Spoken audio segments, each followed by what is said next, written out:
নমস্কার, আমি সঙ্গমিত্রা। আমার এই সহজ রান্না চ্যানেলে আপনাদের সবাইকে স্বাগত। আজ আমি বানাচ্ছি একদম ঘরোয়া পদ্ধতিতে চটজলদি মোগলাই পরোটা। আপনারা খুব সহজেই বাড়িতে বানিয়ে নিতে পারেন এই মোগলাই পরোটা।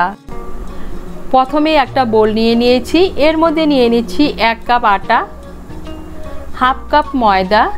আমি এই জলখাবারটি আটা আর ময়দা মিশিয়ে করছি। এখানে আমি আটার পরিমাণটা বেশি নিয়েছি আর ময়দার পরিমাণটা কম নিয়েছি।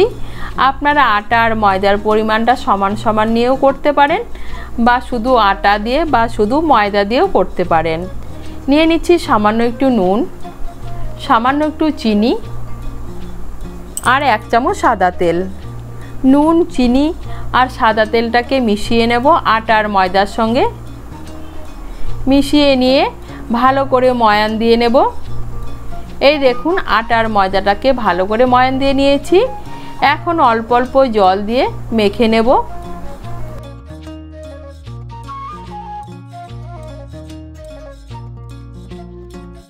এই দেখুন, আটা আর ময়দাটাকে মেখে নিয়েছি। এখন এর মধ্যে দিয়ে দিচ্ছি আর অল্প সাদা তেল। তেলটাকে মিশিয়ে নিয়ে ডোটাকে আমি 10 মিনিটের জন্য ঢেকে রেখে দেব।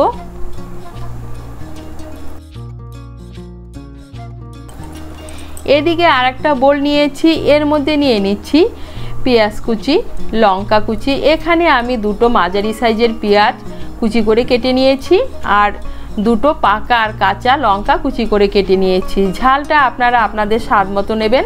এখন এর মধ্যে নিয়ে নিচ্ছি কিছু উপকরণ। নিয়ে নিচ্ছি 2 চামচ গ্রেট করা গাজর। গাজরটা অপশনাল, আপনারা যদি পছন্দ না করেন না দিলেও চলবে। এর মধ্যে নিয়ে নিচ্ছি স্বাদ মতো নুন। নিয়ে নিচ্ছি 1 teaspoon chaat masala, half teaspoon গোলমরিচ গুঁড়ো আর হাফ টিস্পুন গরম মশলার গুঁড়ো। সমস্ত উপকরণ দিয়ে পেঁয়াজ আর লঙ্কা কুচিটাকে ভালো করে মেখে নেব। এই দেখুন, পেঁয়াজ আর লঙ্কা কুচিটাকে ভালো করে মেখে নিয়েছি। এখন এর মধ্যে নিয়ে নিচ্ছি ডিম। এখানে আমি 3টে মুরগির ডিম নিচ্ছি।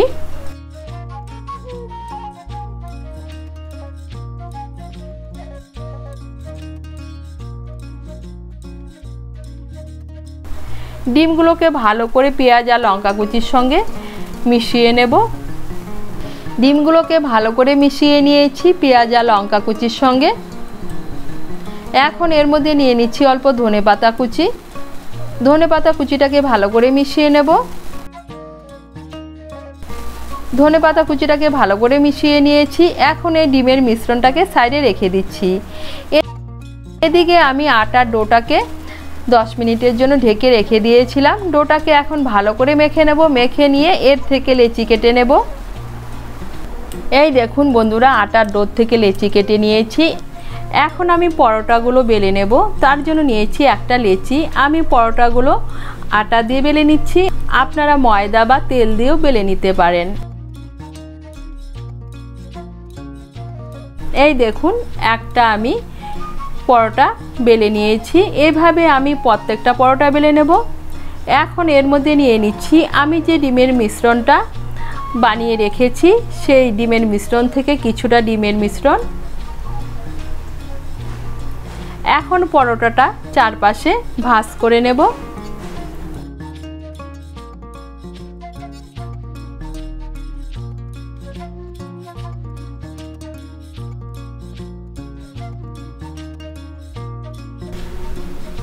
এই দেখুন, চারপাশে পরোটা ভাঁজ করে নিয়েছি।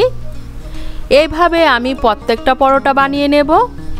পরোটা ভাজার জন্য এদিকে আমি ননস্টিক প্যান বসিয়েছি। এর মধ্যে দিয়ে দিয়েছি সাদা তেল। তেলটাও গরম হয়ে গিয়েছে। এখানে আমি তেলের পরিমাণটা কম নিয়েছি। আপনারা এই পরোটাগুলো ডুবো তেলেও ভাজতে পারেন।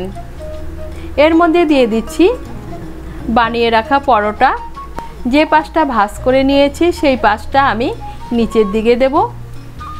এখন গ্যাসের আঁচটাকে লো টু মিডিয়াম করে দুপাশে লাল করে ভেজে নেব।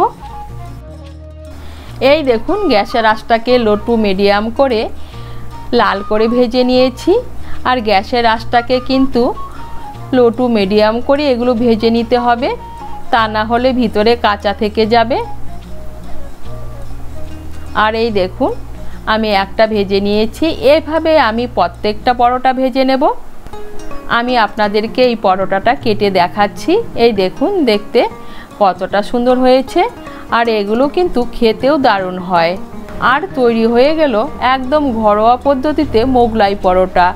আপনারা খুব সহজেই বাড়িতে বানিয়ে নিতে পারেন এই মোগলাই পরোটা। আপনাদের যদি এই রেসিপিটি ভালো লাগে তাহলে লাইক এবং শেয়ার করবেন, আর রেসিপিটি কেমন হয়েছে কমেন্ট করে জানাবেন। আরও নতুন নতুন রেসিপি পাওয়ার জন্য চ্যানেলটিকে সাবস্ক্রাইব করে পাশে থাকবেন। ধন্যবাদ।